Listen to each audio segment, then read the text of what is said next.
Being born Muslim is just default.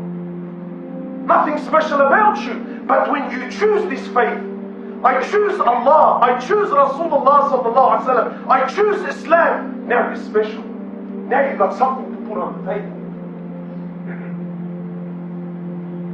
When you and I chose Islam, you became a part of the Ummah. And the Prophet of Allah, when he gave the analogy of the Ummah, the Prophet of Allah sallallahu alaihi wasallam, he gave the analogy. He says the analogy of my Ummah is like the analogy of one body. The Muslims, they are like one body. What an amazing analogy. He says when a part of the body hurts, the whole body stays up the night in sleeplessness, fighting off the pain and the infection.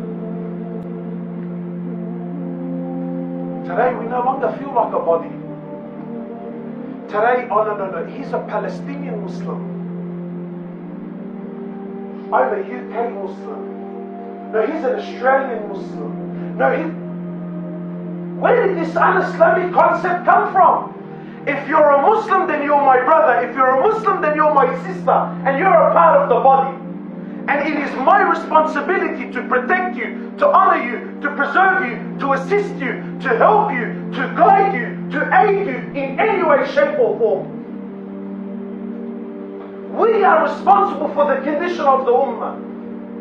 And my brothers and sisters, I'm sorry, maybe this is a bit harsh for some. When Allah deals with this Ummah, He deals with us as a whole. Allah doesn't deal with the Muslims as individuals. He deals with them as a whole.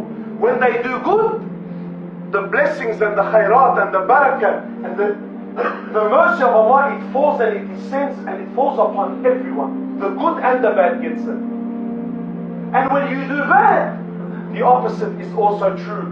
When the curse and the punishment of Allah falls, it falls on the whole lot. This is how Allah deals with His Ummah. Now I'm sorry, if this works with you, doesn't work with you, doesn't change. That's why every individual, every Muslim is important. What you do, my brother and my sister, what you do has an effect. It has a ripple effect. Your actions, whether it be good or bad, has a direct effect on the children of Palestine, on the children of this, that and the other. Everything you do has a direct effect. Why? Because we're all one body. We need to start thinking like a body and not as individuals.